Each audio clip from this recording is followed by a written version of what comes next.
Une case pleine page. Kayod et Syrah progressent dans un canyon étroit et sinueux. Les parois de pierre ocre sont striées de veines minérales d'un noir brillant. L'air est lourd, silencieux. Guidés par la douleur de Kayod et le savoir de Syrah, ils s'enfoncèrent dans les terres maudites. Chaque pas les rapprochait de l'ennemi et de la vérité. Gros plan sur le bras de Kayod. La marque noire palpite douloureusement. Des gouttes de sueur perlantaient sur sa peau. Kayod, les dents serrées, le bourdonnement, il change. Ce n'est plus juste un appel. C'est, comme des chuchotements. Syrah observe les parois du canyon. Elle effleure une des veines noires. Elle retire ses doigts rapidement, comme brûlés. Syrah, ses veines. Ce n'est pas de la roche naturelle. C'est de la corruption solidifiée. La malédiction suinte littéralement de la terre ici. Kayod s'arrête soudain, pressant sa tempe. Kayod, les chuchotements, ils deviennent plus clairs. Ils disent « Rejoins-nous. » Cesse de lutter et point. Syrah, le regardant, inquiète, ne les écoute pas, Kayod. C'est elle. Elle essaie de te corrompre, de faire de toi un de ses gardiens. Soudain, un gémissement étouffé se fait entendre plus loin dans le canyon. Un gémissement humain. Ils échangent un regard, puis se précipitent vers le son. Ils débouchent dans une petite grotte naturelle. À l'intérieur, un vieil homme est adossé à la paroi. Son corps est presque entièrement pétrifié. Seul son visage et une main sont encore de chair. Il respire faiblement. Vieil homme, voix rauque, à peine audible, des étrangers. Fuyez, avant qu'elle ne vous trouve. Syrah se précipite à ses côtés, posant ses mains sur sa poitrine de pierre. Une faible lueur dorée émane de ses paumes. Syrah, calmez-vous. Nous sommes là pour aider. Qui vous a fait ça? Le vieil homme fixe Kayod, ses yeux s'écarquillent d'horreur en voyant la marque. Vieil homme, la marque. Vous portez son stigmate. Vous êtes un de ses envoyés. Kayod recule, choqué. Kayod, non. Je me bats contre elle. Vieil homme, tous autant, c'est ce qu'ils ont tous dit, au début. La marque sur le bras de Kayod s'embrasse soudain d'une lumière violette intense. Il hurle de douleur et tombe à genoux. Kayod, elle a accent grave. Les veines noires sur les parois de la grotte se mettent à pulser. La pierre sous leurs pieds tremble. Le visage du vieil homme se fige dans un rictus de terreur alors que la pétrification gagne ses derniers centimètres de peau. Sa voix n'est plus qu'un souffle. Vieil homme, la dévorante, elle se nourrit de nos souvenirs, de notre histoire.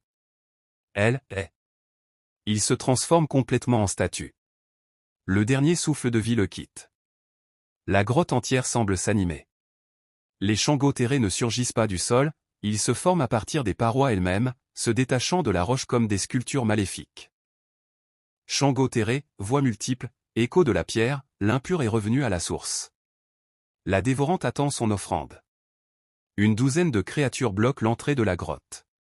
Kayod est toujours à genoux, en proie à une agonie mentale. Syrah, se mettant en garde, son bâton lumineux, Kayod. Lève-toi. Tu dois te battre. Gros plan sur le visage de Kayod, tordu par la douleur. Les chuchotements deviennent assourdissants dans sa tête.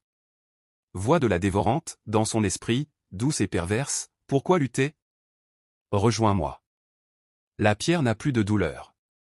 Plus de souvenirs. Plus de chagrin. L'oubli est une bénédiction. Flashback rapide. Kayod voit une image de son village, de sa famille déjà à moitié transformée. La peur de finir comme eux.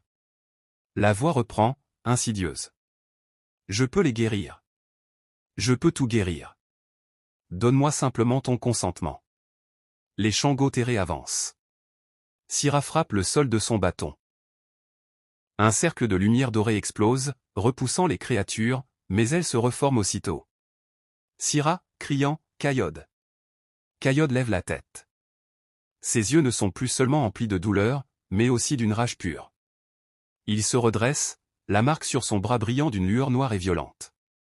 Kayod, rugissant, non. Je n'oublierai rien. Il ne saisit pas sa lance. Au lieu de cela, il plonge sa main sur la marque brûlante sur son bras, comme pour l'arracher. Un éclair d'énergie noire et violette brute explose de lui, incontrôlé. C'est un cri de rage matérialisé. L'onde de choc frappe les Shango terrés de plein fouet. Contrairement à la magie ordonnée de Syrah, cette énergie sauvage ne les repousse pas. Elle les désintègre. La pierre qui les compose se fissure et se réduit en poussière fine. Syrah est projetée au sol par le souffle. Elle regarde la scène, horrifiée et stupéfaite. Kayod est debout au centre de la déflagration, haletant. La marque sur son bras a grossi, grignotant sa peau. Mais ses yeux sont lucides. Le silence retombe. La grotte est dégagée. La poussière de pierre vole dans les airs. Kayod tend une main tremblante à Syrah pour l'aider à se relever. Kayod, la voix rauque, tu as raison. Cette chose fait partie de moi maintenant. Je ne peux pas fuir.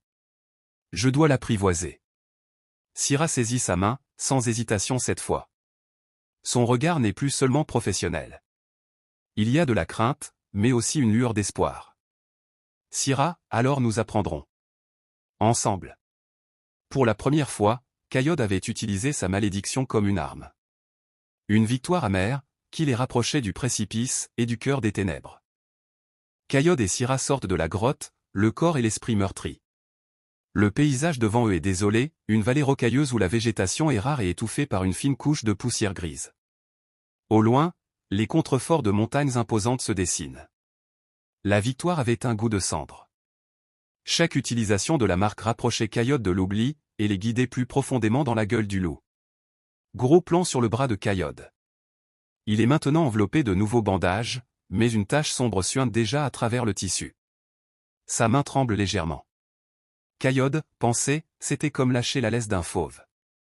La puissance, et la faim qui va avec. Syrah observe la vallée, son bâton à la main.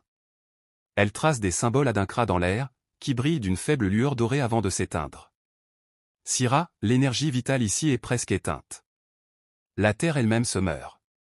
La source de la corruption ne peut plus être loin. Kayod ferme les yeux, se concentrant. Kayod, les chuchotements, ils se sont tus. Maintenant, c'est comme un battement de cœur. Lourd.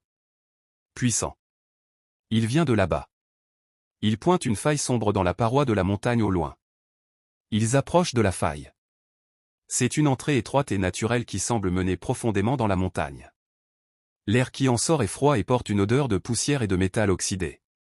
Sculptés de part et d'autre de l'entrée, deux statues imposantes et à moitié ensevelies représentent des lions majestueux. Mais ils sont brisés, défigurés par des impacts de masse, et recouverts de la même croûte grise que le village. Syrah, voix remplie de révérence et d'horreur, les gardiens jumeaux. Nous y sommes. L'antre de la dévorante. L'ancien sanctuaire de Sekhmet. Kayod pose une main sur la patte fracturée de l'une des statues. Un flash de mémoire violente le traverse. Flashback, image floue, tremblante. Une main humaine, tenant un ciseau de pierre, frappe avec une rage méthodique la face d'une statue de lion. Une voix féminine, pleine de haine et de douleur, murmure, plus de gardiens. Plus de dieux. Plus de maîtres. Kayod se retire brusquement, comme électrocuté. Il respire fortement. Kayod, j'ai vu. Celui qui a fait ça, ce n'était pas un monstre. C'était une femme. Une femme en colère. Syrah, pensive, la corruption n'est rarement du mal pur. Elle naît d'une douleur si profonde qu'elle consume tout sur son passage. Soudain, des bruits de pas précipités résonnent derrière eux. Une voix railleuse et familière les interpelle. Voix, eh bien. Le chien maudit et la petite prêtresse. Vous nous avez évité de bien jolis détours. Plan large. Les chasseurs de la dévorante du pont les ont retrouvés. Ils sont plus nombreux, et leur pétrification a encore progressé. Leur chef, un homme dont le bras droit n'est plus qu'un énorme bloc de pierre, sourit cruellement. Chef des chasseurs, la dévorante vous sent. Elle a hâte d'accueillir son enfant prodigue. Kayod dégaine sa lance, mais Syrah lui met une main sur le bras. Syrah, calme et calculatrice, non. Le combat ici est inutile. Nous devons entrer. Kayod, et se retrouver coincé. Syrah, je connais les chemins oubliés. Suis-moi. Syrah frappe le sol de son bâton. Un éclat de lumière aveuglante jaillit, forçant les chasseurs à protéger leurs yeux. Profitant de la diversion, elle saisit Kayod par le bras et se précipite dans l'obscurité de la faille. Les chasseurs rugissent de colère et se lancent à leur poursuite. Chef des chasseurs, après eux. Ne les laissez pas atteindre le cœur.